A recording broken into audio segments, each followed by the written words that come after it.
തൃശൂർ അതിരപ്പള്ളിയിലേക്കൊന്ന് വളരെ പെട്ടെന്ന് പോകാം. അവിടെ മസ്തകത്തിൽ പരിക്കേറ്റ ആന അവശ്യ നിലയിൽ തന്നെ തുടരുകയാണ്. വനം വകുപ്പ് ആനയെ നിരീക്ഷിച്ചു വരികയാണ്. പ്ലാന്റേഷൻ 18-ാം ബ്ലോക്കിലെ തൊഴിലാളികളുടെ ലയത്തിന് സമീപമാണ് ആന നിലവിൽ നിലയുറപ്പിച്ചിട്ടുള്ളത്.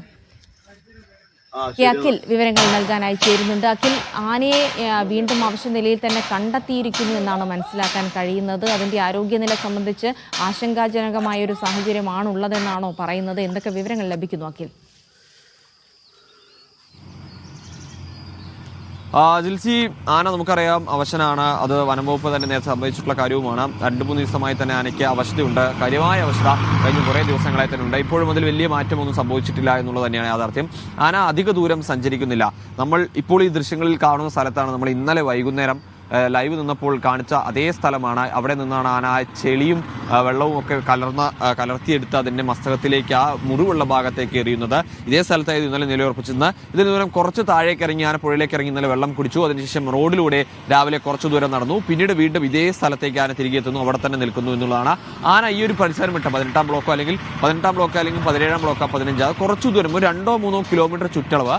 ആ ചുറ്റളവ് വിട്ട് ആന പുറത്തേക്ക് എവിടേക്കും പോകുന്നില്ല. ആന അവിടെ തന്നെ നിലയുറപ്പിക്കുന്നു. അത് ആനയുടെ അവശത തന്നെ സൂചിപ്പിക്കുന്ന ഒരു കാര്യമാണ്. കാരണം സ്വാഭാവികതയിൽ ഈ ആനകൾ എന്ന് പറയുന്നത് 25, 30, 40 കിലോമീറ്റർക്ക് ഒരു ദിവസം സഞ്ചരിക്കുന്ന മൃഗങ്ങളാണ്. പക്ഷേ നിലവിൽ ഈ ഒരു ആന ഏകദേശം ഒരു സ്ഥലത്ത് തന്നെ കൂടുതലായി നിലയുറപ്പിക്കുന്നു.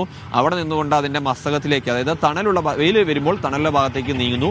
ആ തണലിൽ പോയി നിന്നുകൊണ്ട് അതിന്റെ മസ്തകത്തിലേക്ക് മണ്ണ് വാരി എറിഞ്ഞ് അതിൻ്റെ ഒരു അസ്വസ്ഥത, കാരണം അവിടെ വലിയ ഒരു വേദനയും ഒരു അസ്വസ്ഥതയും ഒക്കെ തന്നെ, ഈച്ചയൊക്കെ വന്നിരുന്നതിൽ ബുദ്ധിമുട്ടുള്ള, അപ്പോൾ അത് വരാതിരിക്കാൻ തുടർച്ചയായി ആനയുടെ മസ്തകത്തിലേക്ക്, ആ മുറിവിലേക്ക് മണ്ണ് വാരിയിടുന്ന ഒരു പ്രക്രിയ നടത്തുന്നത്. വനംവകുപ്പ് സമാന്തരമായി തന്നെ ആനയെ പിടികൂടാനുള്ള നടപടികളൊക്കെ തന്നെ പുരോഗമിച്ചു വരികയാണ്. ഏറ്റവും പ്രധാനം ഈ കൂട് നിർമ്മിക്കുക എന്നുള്ളതാണ്. ആ കൂടിന്റെ ഒരു ബലക്ഷയമൊക്കെ ഉണ്ട്. അപ്പോൾ അതൊക്കെ ഒന്ന് മാറ്റിയെടുത്തതിന് ശേഷമായിരിക്കും അതിനൊപ്പം തന്നെ സമാന്തരമായി കുങ്കികളെയും എവിടേക്ക് എത്തിക്കും. പിന്നാലെ തന്നെ ദൗത്യത്തിലേക്ക് വളരെ പെട്ടെന്ന് കൂടിന്റെ നിർമ്മാണം പൂർത്തിയായാൽ എത്രയും പെട്ടെന്ന്, വളരെ പെട്ടെന്ന്, ഇപ്പോൾ ഈ നിൽക്കുന്ന പ്രദേശം കുറച്ച് അങ്ങോട്ടൊക്കെ മാറ്റിക്കഴിഞ്ഞാൽ ആനയെ പെട്ടെന്ന് തന്നെ ഡാർട്ട് ചെയ്യാൻ കഴിയും. ആനയ്ക്ക് അവശതയുള്ളൂ തന്നെ അധിക ദൂരം ആന ഓടിപ്പോകാനോ അല്ലെങ്കിൽ ആനയെ കഴിഞ്ഞ തവണത്തെ പോലെ കണ്ടെത്തി അല്ലെങ്കിൽ ഒരു സ്ഥലത്തേക്ക് എത്തിച്ച് അതിനെ മയക്കുവെടി വയ്ക്കുന്നതിൽ വലിയ പ്രതിസന്ധി ഉണ്ടാവില്ല. പക്ഷേ പ്രതിസന്ധി എന്ന് പറയുന്നത് ഈ ആനയെ അവിടെ കൊണ്ടുപോയി നൽകുന്ന ചികിത്സയ്ക്കും മറ്റു കാര്യങ്ങളുമാണ്. ആനയ്ക്ക് മയക്കുവെടി ഏൽക്കുന്നതിൽ വലിയ ബുദ്ധിമുട്ടോ പ്രതിസന്ധികളൊന്നും ഉണ്ടാവില്ല എന്നുള്ള കാര്യം തന്നെയാണ് വനംവകുപ്പ് പറയുകയും ചെയ്യുന്നത്. നമുക്കറിയാം ഈ ആനകൾക്ക് വനത്തിനുള്ളിൽ വെച്ച് അത്തരത്തിൽ ആക്രമണം ഉണ്ടാവുകയും പരിക്ക് പറ്റുകയൊക്കെ ഉണ്ടാകുന്ന സ്വാഭാവിക കാര്യങ്ങളാണ്. അത്തരത്തിൽ പൊതുവെ അങ്ങനെ ചികിത്സ നൽകാമല്ലോ. പക്ഷേ ഇത് ഈ വനംവകുപ്പിന്റെ കാഴ്ചയുള്ള സ്ഥലത്ത് ജനവാസ മേഖലയിലോട് ചേർന്ന് തന്നെ ആന നിൽക്കുന്നു. ആന ഈ ഒരു ജനവാസ മേഖല ഇറക്കി നിൽക്കുന്നതുകൊണ്ട് തന്നെ അതിൻ്റെ ഒരു പരിഗണന നൽകിക്കൊണ്ടാണ് ആനയ്ക്ക് ചികിത്സ നൽകാൻ തീരുമാനത്തിലേക്ക് വനംവകുപ്പ് ഇടുന്നത്.